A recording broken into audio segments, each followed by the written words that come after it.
Hello students, my name is Mohammad Haris and I am a second prof MBBS student in BRD medical college Gorakhpur. आज हम लोग पढ़ेंगे kingdom protista के बारे में, लेकिन उससे पहले अगर आपने अभी तक चैनल को सब्सक्राइब नहीं किया तो प्लीज़ आप लोग चैनल को सब्सक्राइब कर लीजिए ताकि जैसे ही वीडियो अपलोड हो आपको फ़ौरन नोटिफिकेशन मिल जाए। तो हम लोग शुरू करते हैं किंगडम प्रोटिस्टा के बारे में। तो सबसे पहले हम समझते हैं term Monera and protista was given by एक साइंटिस्ट के द्वारा दिया गया जिनका नाम था अर्नेस्ट हैक्कल। ये आपसे एग्जाम में पूछा गया तो आप इसको याद रखिएगा कि term Monera and Protista was given by Ernest Haeckel. देखिए किंगडम प्रोटिस्टा के अंदर किन ऑर्गेनिज्म को रखा गया, जितने भी यूनिसेलुलर यूकैरियोट थे सबको रखा गया किंगडम प्रोटिस्टा के अंदर। तो यूनिसेलुलर यूकैरियोट, जितने भी यूनिसेलुलर यूकैरियोट थे सभी ऑर्गेनिज्म को रख दिया गया किंगडम प्रोटिस्टा के अंदर। एनसीईआरटी कह रहा है कि boundary of this kingdom is not well defined.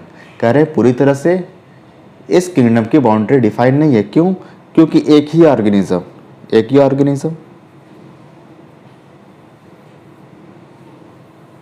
एक बायोलॉजिस्ट के अकॉर्डिंग ये हो सकता है फोटोसिंथेटिक प्रोटिस्टन। वन बायोलॉजिस्ट, एक बायोलॉजिस्ट के अकॉर्डिंग ये हो सकता है फोटोसिंथेटिक प्रोटिस्टन।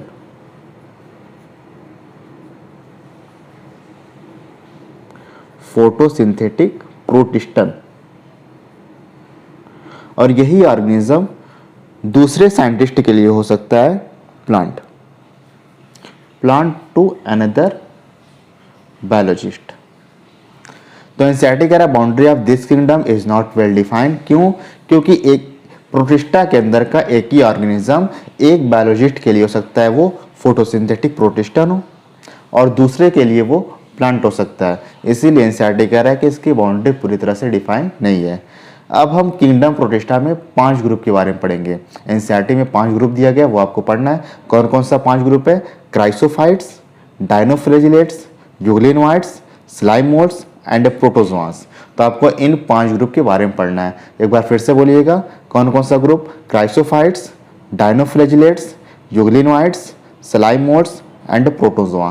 तो आपको इन 5 ग्रुप के बारे में पढ़ना है। तो एक एनसीईआरटी कह रहा है कि members of Protista are primarily aquatic. कह रहे हैं कि जो प्रोटिस्टा के मेंबर होते हैं ज़्यादातर आमतौर पर कहाँ पाए जाएंगे? ये पानी के अंदर पाए जाएंगे। तो members of Protista are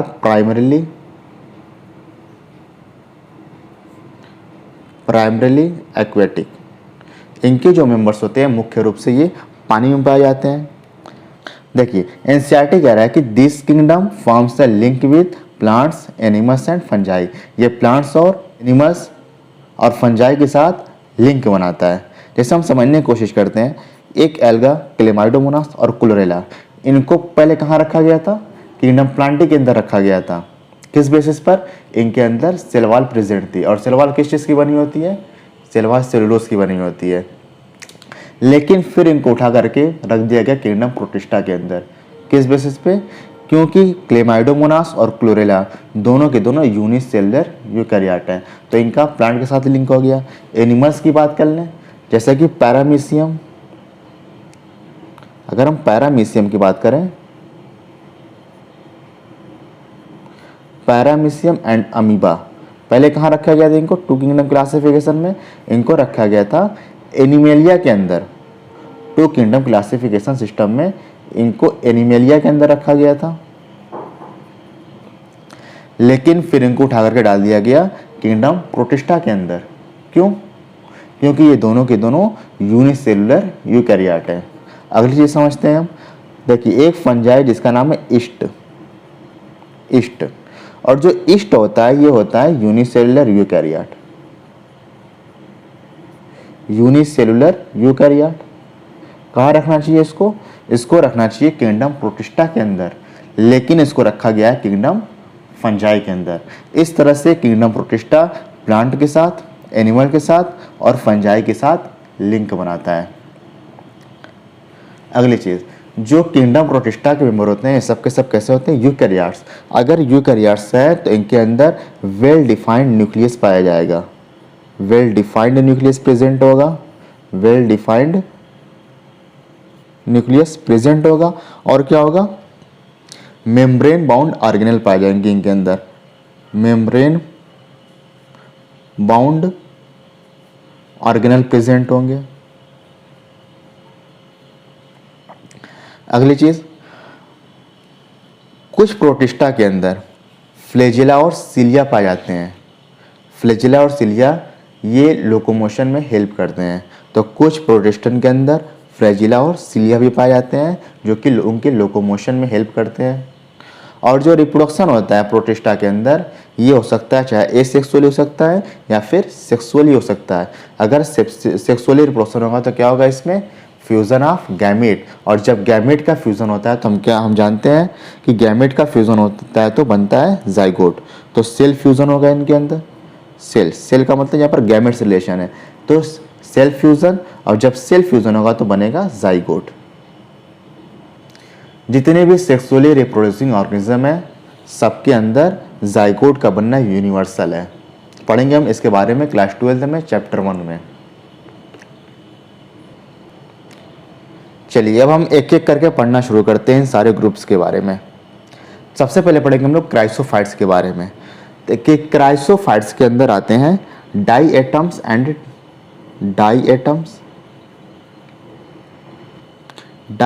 and desmids. और डेस्मिड्स को कहा जाता है गोल्डन एल्गी, इसी को बोलते हैं हम लोग गोल्डन एल्गी। तो क्राइसोफाइट्स के अंदर आते हैं डाई एटम्स और डेस्मिड्स को बोलते हैं हम लोग गोल्डन एल्गी। और ये कहाँ पाए जाते हैं, ये पाए जाते हैं fresh water as well as marine water, found in fresh water as well as marine environment, दोनों जगह पाए जाएंगे। देखिए ये माइक्रोस्कोपिक होते हैं और एंड फ्लोट पैसिवली। क्या मतलब हुआ इसका, मतलब बिना एनर्जी खर्च किए हुए ये पानी की सतह पर तैरते रहते हैं। जिस तरह पानी का बहाव होगा उस तरफ भी फ्लोट करते रहते हैं, तो वही लिखा है एंड फ्लोट पैसिवली। और इनमें ज़्यादातर फोटोसिंथेटिक होते हैं, most of them are photosynthetic. चलिए अब बात करते हैं हम इसकी सेल वॉल के बारे में। इनके सेल वॉल आपस में एक दूसरे के ऊपर ओवरलैप करती हैं और इस तरह से ओवरलैप करती हैं जैसे कि सोप बॉक्स एक दूसरे के ऊपर ओवरलैप करता है। तो कुछ इस तरह से ओवरलैप करती हैं, देखिए एक दूसरे के ऊपर इस तरह से कुछ ओवरलैप करती हैं। और इनकी सेल वॉल के अंदर सिलिका पाया जाता है, इनकी सेल वॉल में सिलिका पाया जाता है, सिलिका बालू के कण पाए जाते हैं। ये हो गया सिलिका। और इन सिलिका प्रेजेंट होने की वजह से इनकी सेल वॉल इनडिस्ट्रक्टिबल होती है। तो सिलिका होने की वजह से इनकी सेल वॉल इनडिस्ट्रक्टिबल होती है। इनडिस्ट्रक्टिबल का मतलब इनडिस्ट्रक्टिबल, आसानी से नष्ट नहीं हो सकती। और जिस हैबिटाट में ये रहते हैं उन हैबिटाट में बिलियंस ऑफ ईयर्स में इनकी सेल वॉल धीरे धीरे इकट्ठा होती रहती है और उसको बोलते हैं हम लोग डाई एटोमेसियस अर्थ। क्या बोलेंगे उसको हम, diatomaceous earth, diatomaceous earth. जिन हैबिटाट में ये रहते हैं उन हैबिटाट में इनकी cell wall billions of years में धीरे धीरे इकट्ठा होती रहती है और इसी एक्यूमुलेशन को बोलते हैं हम लोग डाई एटोमेसियस अर्थ या फिर कहा जाता है किजल गुहर। क्या बोलेंगे इसको, इसको बोलेंगे हम लोग किजल गुहर। देखिए ग्रिटी होने की वजह से इनकी सेल वॉल में सिलिका होने की वजह से हम इन सॉइल्स का इस्तेमाल करते हैं पॉलिशिंग। इनके इन सॉइल्स का इस्तेमाल होता है पॉलिशिंग में and filtration of oils and syrups. तो इन सॉइल का हम इस्तेमाल करते हैं polishing and filtration of oils and syrup. हम ऑयल्स और सिरप का फिल्टर करने में इस्तेमाल किया जाता है। अगली चीज़ diatoms are chief producers of ocean. याद रखिएगा कि ये ओशियंस के मेन प्रोड्यूसर्स हैं। जितने भी डाई एटम्स हैं ये ओशियंस के मेन प्रोड्यूसर कहे जाते हैं। चलिए अब पढ़ते हैं हम लोग डायनोफ्लैजिलेट्स के बारे में। देखिए ज़्यादातर डायनोफ्लैजिलेट्स मैरीन होते हैं एंड फोटोसिंथेटिक, मतलब ज़्यादातर ये समुद्र के अंदर पाए जाएंगे और अपना खाना ये खुद से बनाते हैं। और ये अलग अलग कलर के हो सकते हैं। किन कलर के हो सकते हैं? येलो दिख सकते हैं, ग्रीन, ब्राउन, ब्लू, रेड। ये अलग अलग कलर के हमें अपीयर हो सकते हैं। ये किस बात पर डिपेंड करता है? Depending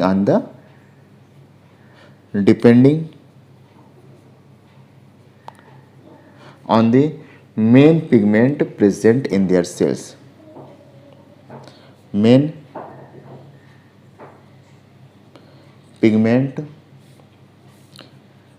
present in their cell.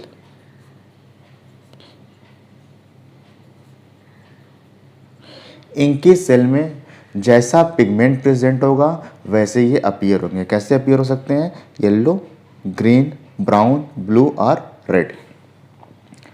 अब देखिए जो इनकी सेल वॉल होती है, सेल वॉल में सेलुलोज की प्लेट पाई जाती है। तो हम एक फिगर के थ्रू समझते हैं। मान लीजिए हम बना ले रहे हैं ये एक डायनोफ्लैजिलेट्स, ठीक। अब इनके सेल वॉल में स्टिफ का मतलब कठोर होता है। एक सेलुलोज की प्लेट पाई जाती है इस तरह से सेलुलोज की प्लेट पाई जाती है। तो इसको लिख दें हम सेलुलोज प्लेट। ये सेल वॉल हो गई, सेल वॉल, और ये जो है ये सेलुलोज प्लेट है।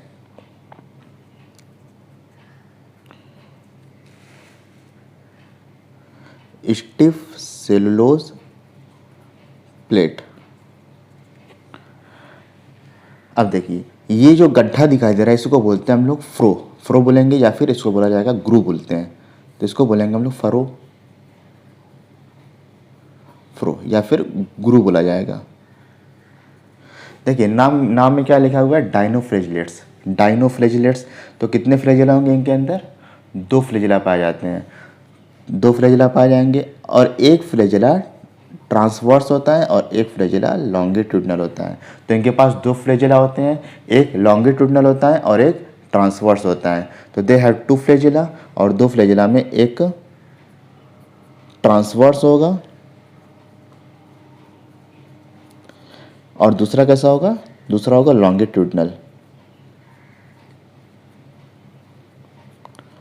लॉन्गिट्यूडनल।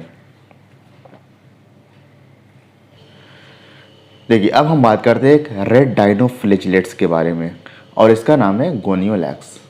इस रेड डायनोफ्लैजिलेट्स का नाम है गोनियोलैक्स। ये क्या करते हैं? ये बहुत तेज़ी से मल्टीप्लाई करते हैं और जहाँ मल्टीप्लाई करते हैं उसकी वजह से वहाँ का अपीयरेंस रेड हो जाता है। तो समुद्र के अंदर जहाँ ये मल्टीप्लाई करते हैं वहाँ का अपीयरेंस रेड हो जाता है। तो उसी को सी अपीयर रेड और इसी को कहा जाता है रेड टाइड। तो इसको कहेंगे हम लोग रेड टाइड कहा जाता है। और इनके अंदर से एक टॉक्सिन निकलती है, अपने अंदर से ये एक टॉक्सिन निकालते हैं। उस टॉक्सिन का नाम है सेक्सी टॉक्सिन। उसकी वजह से क्या होता है? They release toxin released by such large numbers. और इन टॉक्सिन की वजह से जो समुद्र के अंदर और भी दूसरे ऑर्गेनिज्म पाए जा रहे हैं उनकी डेथ हो जाती है। तो बाय सच लार्ज नंबर्स में even kill other marine animals such as fishes. कह रहे हैं इन टॉक्सिन की वजह से दूसरे एनिमल्स की डेथ हो जाती है, जैसे कि फिशेस की। और कुछ और एग्जाम्पल आप याद रखिएगा। एग्जाम्पल है इसका सिरेटियम एंड नॉक्टिल्यूका। तो 3 एग्जाम्पल आपको याद रखने हैं। एक तो एनसीईआरटी ने दिया है गोनियोलैक्स, ये तो आपको याद ही होना चाहिए हर हाल में। उसके अलावा 2 और याद कर लीजिएगा, सिरेटियम एंड नॉक्टिल्यूका। चलिए अब हम अगले ग्रुप के बारे में पढ़ते हैं, यूग्लिनोइड्स के। यूग्लिनोइड्स कहाँ पाए जाएंगे? ये पाए जाते हैं फ्रेश वाटर के अंदर, फ्रेश वाटर। और फ्रेश वाटर में भी कहाँ पाए जाएंगे?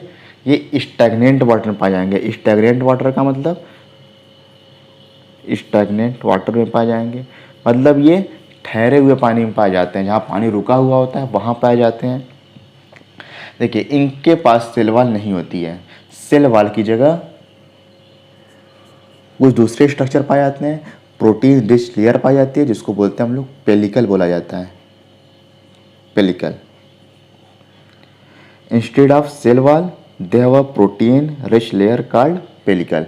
और ये जो पेलिकल होता है ये इनके बॉडी को फ्लेक्सिबल बनाता है। तो ये pellicle makes their body flexible, makes their body flexible, ये इनकी बॉडी को फ्लेक्सिबल बनाता है। देखिए डायनोफ्लैजिलेट्स में हमने पढ़ा था उसके पास दो फ्लैजिला होते हैं, एक होता है लॉन्गिट्यूडनल और दूसरा होता है ट्रांसवर्स। और इनके पास भी दो फ्लैजिला होते हैं, एक होता है लॉन्ग एंड एक होता है शॉर्ट। तो अच्छे से याद रखिएगा कि डायनोफ्लैजिलेट्स के पास भी दो फ्लैजिला है और यूग्लिनोइड्स के पास भी दो फ्लैजिला होते हैं। खास बात क्या है कि डायनोफ्लैजिलेट्स के पास फ्लैजिला थे वो एक लॉन्गिट्यूडनल था और एक ट्रांसवर्स था, और यहाँ जो फ्लैजिला प्रेजेंट होते हैं उनमें एक लॉन्ग होता है और एक शॉर्ट होता है। देखिए जो यूग्लिनोइड्स होते हैं जब तक सनलाइट प्रेजेंट होगी, जब तक सनलाइट प्रेजेंट होगी तब तक ये अपना खाना बनाते रहेंगे, और हो जाएगी जब सनलाइट नहीं होगी उस दौरान ये हेट्रोट्रॉफ की तरह एक्ट करते हैं, मतलब किसी दूसरे ऑर्गेनिज्म से खाना लेते हैं। They are photosynthetic in the presence of sunlight, जब तक सनलाइट रहेगी तब तक ये अपना खाना खुद बनाएंगे। व्हेन डिप्राइव्ड ऑफ सनलाइट, जब सनलाइट नहीं होगी दे बिहेव लाइक हेट्रोट्रॉफ्स, वो हेट्रोट्रॉफ की तरह एक्ट करने लगते हैं by predating on other smaller organism, या छोटे ऑर्गेनिज्म का ये शिकार करने लगते हैं। देखिए जो पिगमेंट्स हायर प्लांट्स के अंदर प्रेजेंट होता है कुछ वैसा ही पिगमेंट इनके अंदर भी पाया जाता है। कौन कौन सा पिगमेंट होता है आपको याद रखना है, क्लोरोफिल ए होता है, क्लोरोफिल सी होता है एंड कैरोटीनॉइड्स होता है। तो ये पिगमेंट आपको याद रखने हैं। और जो इसका एग्जाम्पल ये यूग्लिना, और यूग्लिना के लिए याद रखिएगा कि Euglena is a connecting link between plants and animals. Euglena को कहा जाता है connecting link between plants and animals because they possess characters of both plants and animals। Euglena को कनेक्टिंग लिंक कहा जाता है बिटवीन प्लांट्स एंड एनिमल्स। क्यों? क्योंकि इनके अंदर प्लांट्स और एनिमल दोनों के कैरेक्टर प्रेजेंट होते हैं। तो यूग्लिनोइड्स के बारे में आपको इतना याद रखना है। चलिए अब पढ़ते हैं हम लोग स्लाइम मोड्स के बारे में। स्लाइम मोड्स ये होते हैं सैप्रोफाइटिक प्रोटिस्ट हैं। सैप्रोफाइटिक प्रोटिस्ट का मतलब ये ऐसे प्रोटिस्ट हैं जो अपना फूड लेंगे डेड एंड डिकेइंग मैटर से। तो saprophyte they are saprophytic protist. The body moves along decaying twigs and leaves. Twigs का मतलब होता है टहनी। इनकी बॉडी जो सड़ी गली टहनी होती है या फिर जो पत्तियाँ होती हैं उनकी तरफ मुँह करती है, और जो ऑर्गेनिक मैटर प्रेजेंट होते हैं उनके अंदर उनको इनगल्फ करती हैं, उससे अपना न्यूट्रिशन लेती हैं। अब देखिए खास बात क्या है कि स्लाइम मोल्ड, ठीक है, ये स्लाइम मोल्ड जब फेवरेबल कंडीशन आती है तो फेवरेबल कंडीशन में एग्रीगेशन बनाती है। एग्रीगेशन का मतलब ये झुंड बना लेती हैं इस तरह से, और इसको कहा जाता है प्लाज्मोडियम। तो फेवरेबल कंडीशन में एग्रीगेशन बनाते हैं और इन एग्रीगेशन को बोलते हैं हम लोग प्लाज्मोडियम। प्लाज्मोडियम। और जब अनफेवरेबल कंडीशन आता है, अनफेवरेबल कंडीशन में क्या करते हैं, प्लाज्मोडियम का डिफ्रेंसिएशन होता है और ये बना लेते हैं फ्रूटिंग बॉडी। तो इनका डिफ्रेंसिएशन होगा,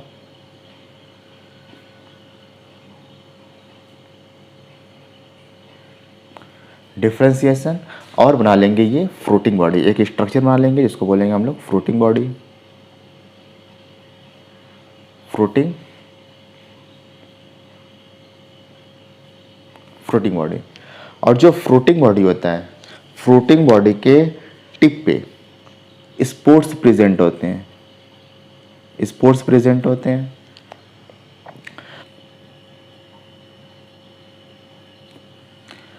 और स्पोर्स एयर करंट के थ्रू ये डिस्पर्स होकर के दोबारा से स्लाइम मोल्ड का फॉर्मेशन कर लेते हैं।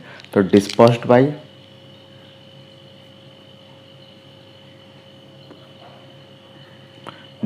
Bye air currents. देखिए हम दोबारा समझते हैं एक बार फिर से कि जो स्लाइम मोल्ड होते हैं, स्लाइम मोल्ड फेवरेबल कंडीशन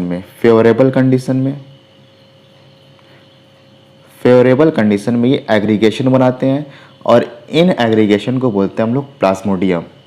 और जब अनफेवरेबल कंडीशन आती है, अनफेवरेबल कंडीशन में प्लाज्मोडियम डिफ्रेंशिएट करते हैं और एक स्ट्रक्चर बनाते हैं जिसको बोलते हैं हम लोग फ्रूटिंग बॉडी।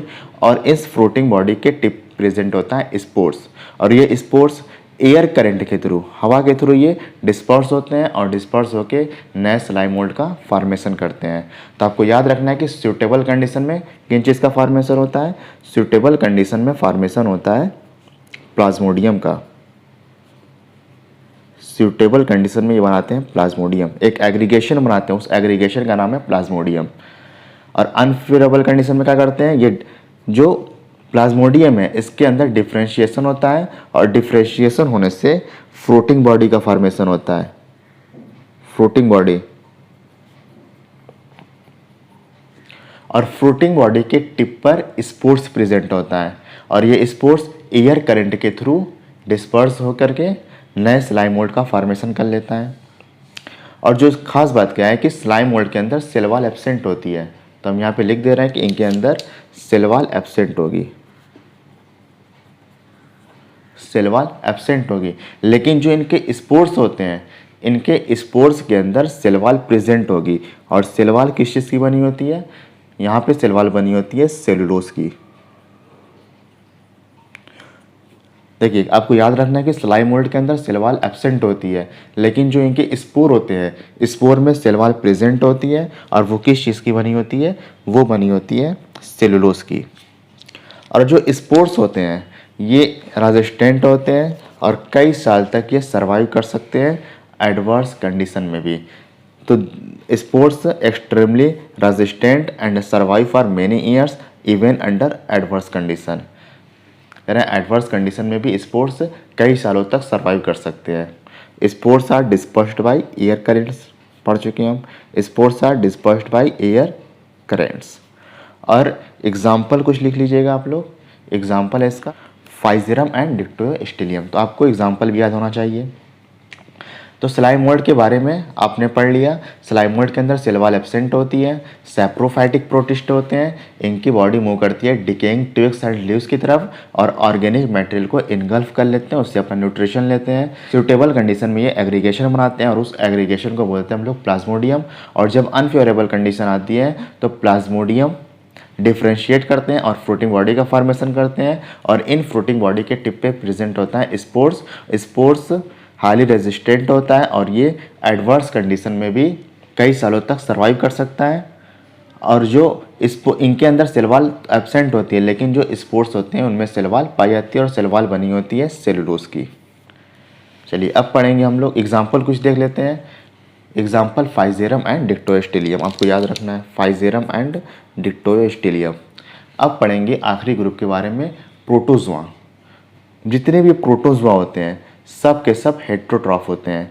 तो ऑल प्रोटोजोआस आर हेट्रोट्रॉफ्स, मतलब किसी दूसरे ऑर्गेनिज्म पर फूड के लिए डिपेंडेंट होंगे and live as a predator. Predator का मतलब शिकारी के तौर पर, and live as a predator और पैरासाइट। करिए चाहे तो प्रेडेटर के तौर पे रह सकते हैं या फिर पैरासाइट की फॉर्म में रह सकते हैं।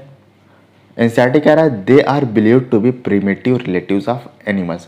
कह रही है पहले एनिमल्स के रिलेटिव्स थे, जैसे कि हम इनके मेंबर के बारे में पढ़ते हैं अमीबा के बारे में।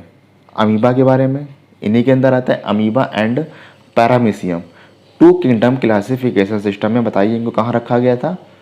टू किंगडम क्लासिफिकेशन सिस्टम में इनको रखा गया था किंगडम एनिमलिया के अंदर। तो एनसीईआरटी कह रहा है कि they are believed to be primitive relatives of animals. देखिए प्रोटोजोआस को हम उनके लोकोमोटरी ऑर्गन के बेसिस पर हम 4 ग्रुप में डिवाइड करते हैं। Protozoas are classified on the basis of locomotory organs into 4 major groups. हम उनके लोकोमोटरी ऑर्गन के बेसिस पर हम 4 ग्रुप में डिवाइड करते हैं। कौन कौन सा? Amoeboid, flagellated, ciliated and sporozoans. Sporozoans तो एक एक करके पढ़ेंगे हम लोग कौन कौन सा। एक बार फिर से बोलिएगा, अमीबॉइड, फ्लैजिलेटेड, सिलिएटेड एंड स्पोरोजोआंस। एक एक करके हम पढ़ेंगे इनके बारे में। चलिए सबसे पहले पढ़ते हैं हम लोग अमीबॉइड प्रोटोजोआ के बारे में। अमीबॉइड प्रोटोजोआ ये फ्रेश वाटर में पाए जा सकते हैं या फिर सी वाटर में, क्या लें, मरीन एनवायरनमेंट में पाए जा सकते हैं या फिर ये मॉइस्ट सॉइल में पाए जा सकते हैं। तो इनका हैबिटेट याद रखिएगा कि फ्रेश वाटर हो सकता है, सी वाटर हो सकता है या फिर मॉइस्ट सॉइल हो सकता है। इनके अंदर एक फॉल्स फिट पाया जाता है, फिट तो नहीं होता है, फॉल्स फिट इसीलिए बोलते हैं इसको हम स्यूडोपोडिया। स्यूडोपोडिया बोला जाता है, स्यूडोपोडिया। और इन्हीं स्यूडोपोडिया से ये अपने फूड को कैप्चर करते हैं या अपने शिकार को ये कैप्चर करते हैं। तो they move and capture prey by putting out pseudopodia. और इनका एक एग्जाम्पल याद रखिएगा आप लोग, अमीबा। नाम ही बता रहा है अमीबॉइड प्रोटोजोआ, तो आपको याद करना है अमीबा। इसका एग्जाम्पल है अमीबा। और जो मरीन फार्म होते हैं, जो समुद्र में पाए जाते हैं, उनके सरफेस पे सिलिका भी पाया जाता है। तो marine farms have silica on their surface. और कुछ इनमें पैरासाइट भी होते हैं। पैरासाइट जैसे कि हमारे अंदर ये डिजीज़ भी कॉज करते हैं। Some of them are parasite. Example है इसका Entamoeba histolytica. Ant amoeba,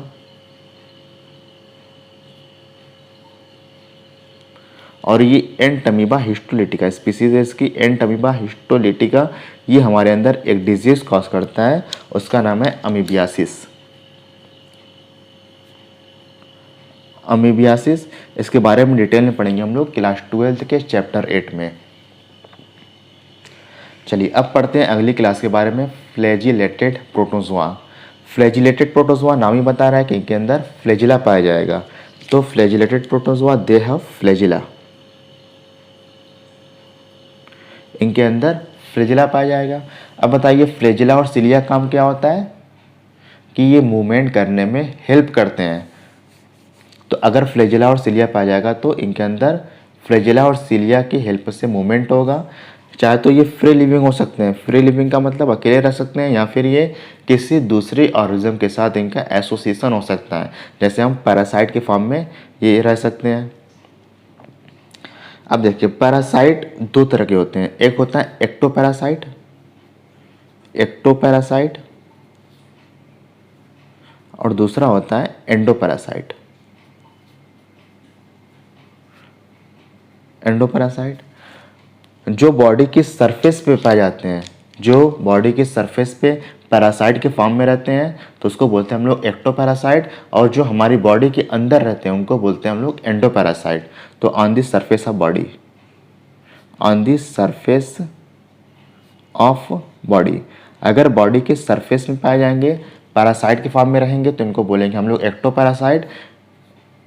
inside the body, अगर इन बॉडी के अंदर ये पैरासाइट के फॉर्म में रहे तो इनको बोलेंगे हम लोग एंडोपैरासाइट, इनसाइड द बॉडी।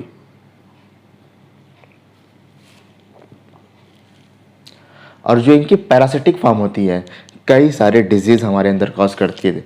तो पैरासिटिक फॉर्म्स कॉजेज डिजीज, जैसे कि कुछ पैरासाइट, जैसे ट्रिपैनोसोमा की बात कर लें, लेशमानिया की बात कर लें, जियार्डिया की बात कर लें और ट्राइकोमोनास की बात कर लें। तो ये फ्लैजिलेटेड प्रोटोजोआ हैं जो कि हमारे अंदर अलग अलग डिजीज कॉज करते हैं। तो एक एक करके हम पढ़ते हैं। वेजिनाइटिस और ट्राइकोमोनियासिस कास्ड बाय, देखिए नाम ही बता रहा है ट्राइकोमोनियासिस, तो किससे होगा ये? Caused by Trichomonas vaginalis, trichomonas vaginalis. अगर हम जियार्डियासिस की बात करें तो बताइए जियार्डियासिस किससे हो रहा होगा?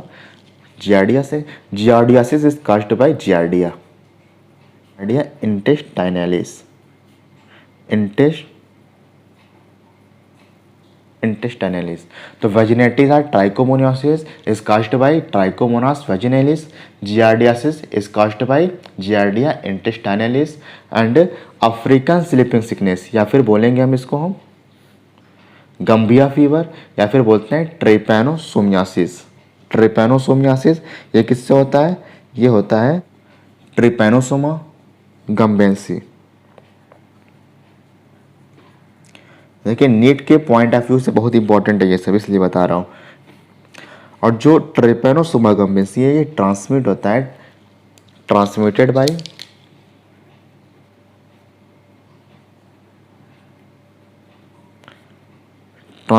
Bye CC fly, CC fly, या फिर इसी को बोलते हैं हम लोग ग्लॉसिना पैल्पेलिस। इसका साइंटिफिक नेम हो जाएगा ग्लॉसिना पैल्पेलिस। देखिए एक बार फिर से हम लोग देख लेते हैं कि vaginitis are trichomoniasis is caused by Trichomonas vaginalis, giardiasis is caused by Giardia intestinalis, African sleeping sickness या फिर लिखा होगा गम्बिया फीवर और trypanosomiasis is caused by Trypanosoma gambiense. और जो ट्रिपैनोसोमा गम्बेंसी है ये ट्रांसमिट होता है ये सीसी फ्लाई के थ्रू, या फिर इसका साइंटिफिक नेम है ग्लॉसिना पैल्पेलिस। देखिए जो अगली डिजीज़ हमारे पास है ये है चागास डिजीज़, या फिर बोलते हैं अमेरिकन ट्रिपैनोसोमियासिस। ये किससी होती है? Trypanosoma cruzi, Trypanosoma cruzi. वो लिखा था अफ्रीकन ट्रिपैनोसोमियासिस, वो हो रही थी ट्रिपैनोसोमा गम्बेंसी से। और जो चागास डिजीज है या फिर अमेरिकन ट्रिपैनोसोमियासिस है ये होती है ट्रिपैनोसोमा क्रूजी से। ये अगली डिजीज देखते हैं हम लोग काला आजार। इसका नाम आपने पहले भी सुना होगा काला आजार, या फिर इसी को बोलते हैं हम लोग डमडम फीवर, या फिर इसको बोला जाता है विसरल लिशमानियासिस। ये किससे होती है?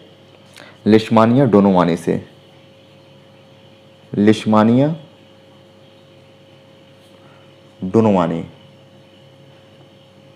तो आपको याद रखना है कि काला आजार और डमडम फीवर, या फिर बोलते हैं इसको विसरल लिशमानियासिस इज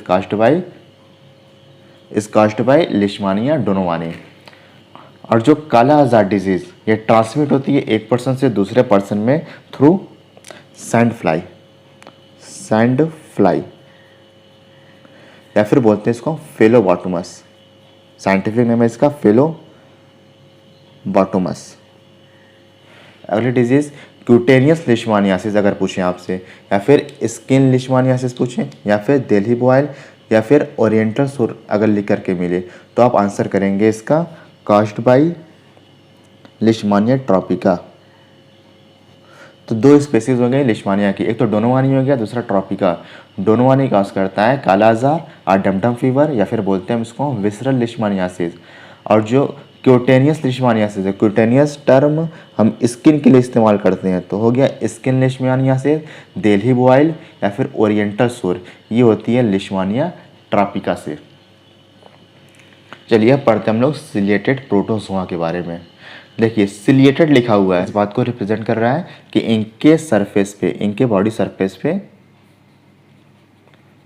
कुछ हेयर लाइक स्ट्रक्चर पाए जा रहे होंगे, तो उन्हीं को बोलते हैं हम लोग सिलिया। तो सिलिया क्या होता है? इसको लिखेंगे हम लोग हेयर लाइक स्ट्रक्चर। तो इनके अंदर सिलिया प्रेजेंट होगा।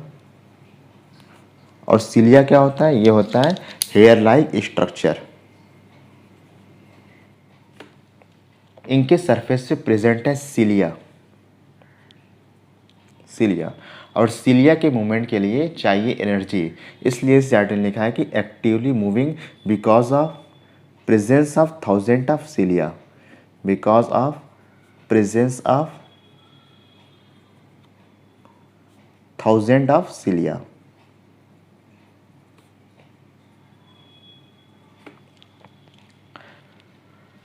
देखिए इनके बॉडी में एक कैविटी पाई जाती है, इस तरह से एक कैविटी पाई जाएगी, और उस कैविटी को बोलते हैं हम लोग गलेट बोला जाता है, गलेट। इनकी बॉडी में कैविटी पाई जाती है और उस कैविटी को बोलते हैं हम लोग गलेट। और इस गलेट के थ्रू यहाँ पर क्या प्रेजेंट है? फूड और वाटर, आसपास फूड और वाटर प्रेजेंट है। और इन्हीं वाटर के थ्रू वाटर इनकी बॉडी में इंटर करता है, और इन्हीं वाटर के साथ कुछ फूड भी इनकी बॉडी में इंटर कर जाता है, तो उससे न्यूट्रिशन लेंगे। तो कैविटी, इनकी बॉडी में एक कैविटी प्रेजेंट होती है जिसको गलेट बोलते हैं हम लोग, gullet, that open outside the cell surface. Coordinated movement of cilia, वैसे सिलिया मूवमेंट करेगा, सिलिया मूवमेंट की वजह से जो आसपास पानी है, पानी अंदर आते हैं और इन्हीं वाटर मॉलिक्यूल के साथ साथ फूड भी अंदर इंटर कर जाते हैं। तो coordinated movement of cilia causes water laden with food to be stirred into the gullet। Example याद रखिएगा कि एग्जाम्पल क्या है इसका, सिलेक्टर प्रोटोजोआ का, पैरामीशियम, बैलेंटिडियम, वोर्टिसेला एंड ओपेलाइना। और अगली चीज़ आप लोग याद रखिएगा, अभी कुछ 2018 में ही पूछा गया था ये नीट के एग्ज़ाम में कि इनके पास दो टाइप के न्यूक्लियस होते हैं, एक छोटा न्यूक्लियस होता है और एक बड़ा न्यूक्लियस होता है। तो जो छोटा न्यूक्लियस प्रेजेंट होता है इसको बोलते हैं हम लोग माइक्रो न्यूक्लियस, इसको बोलेंगे हम लोग माइक्रो न्यूक्लियस। और जो बड़ा वाला न्यूक्लियस प्रेजेंट होता है इसको बोलते हैं हम लोग माइक्रो न्यूक्लियस, माइक्रो न्यूक्लियस। तो मतलब इनके पास दो टाइप के न्यूक्लियस प्रेजेंट होते हैं, एक छोटा होता है एक बड़ा। छोटे वाले को बोलते हैं हम लोग माइक्रो न्यूक्लियस और बड़े वाले को बोलते हैं हम लोग मैक्रो न्यूक्लियस। चलिए अब पढ़ते हैं हम लोग अपने लास्ट ग्रुप के बारे में, स्पोरोजोआस। स्पोरोजोआस के अंदर जो ऑर्गेनिज्म आते हैं इनकी लाइफ साइकिल में स्पोर लाइक स्टेज पाई जाती है जो कि इन्फेक्शियस होती है। तो एनसीईआरटी कह रहा है कि this includes diverse organisms that have an infectious spore like stage in their life cycle. Spore like infectious spore like stage का मतलब हुआ कि इनकी लाइफ साइकिल में कुछ ऐसे स्पोर पाए जाएंगे जो कि किसी दूसरे ऑर्गेनिज्म के अंदर इन्फेक्शन कॉज कर सकते हैं। तो एनसीईआरटी कह रहा है have an infectious spore like stage in their life cycle. और जितने भी स्पोरोजोआस होते हैं सब के सब एंडोपैरासाइट होते हैं। एंडोपैरासाइट का मतलब आप समझ गए होंगे, एंडोपैरासाइट का मतलब ये कहाँ पाए जाएंगे, ये इनसाइड बॉडी, बॉडी के अंदर पाए जाएंगे, इनसाइड बॉडी। और इसका एग्जाम्पल याद रखिएगा Plasmodium and Monocystis. Plasmodium, Plasmodium and Monocystis. और एनसीईआरटी कह रहा है कि जो इनमें सबसे बदनाम है, जो सबसे नोटोरियस है वो है प्लाज्मोडियम, वो है प्लाज्मोडियम। और ये प्लाज्मोडियम एक डिजीज़ कॉज करता है, उस डिजीज़ का नाम है मलेरिया। इनकी कई सारी स्पीसीज पाई जाती हैं, पढ़ेंगे जो क्लास 12 में चैप्टर 8 के अंदर। जैसे प्लाज्मोडियम विवैक्स हो गया, प्लाज्मोडियम ओवेल हो गया, प्लाज्मोडियम फैल्सीपेरम हो गया। इनकी अलग अलग स्पीसीज़ हैं जो कि हमारे अंदर मलेरिया कॉज करता है। तो स्पोरोजोआ के बारे में दोबारा समझते हैं कि इनकी लाइफ साइकिल के अंदर स्पोर लाइक स्टेज पाई जाती है जो कि इन्फेक्शियस होती है, दूसरे ऑर्गेनिज्म में इन्फेक्शन कॉज कर सकते हैं। जितने भी स्पोरोजोआस होते हैं सब के सब एंडोपैरासाइट होते हैं। एग्जाम्पल इसका प्लाज्मोडियम और मोनोसिस्टिस। और जो प्लाज्मोडियम है सबसे ज़्यादा नोटोरियस है और इसी प्लाज्मोडियम को बोलते हैं हम लोग मलेरियल पैरासाइट, मलेरियल पैरासाइट भी बोलते हैं। क्यों? क्योंकि ये हमारे अंदर मलेरिया कॉज करता है। तो आज के लिए बस इतना, बाकी पढ़ेंगे हम लोग अगली वीडियो में।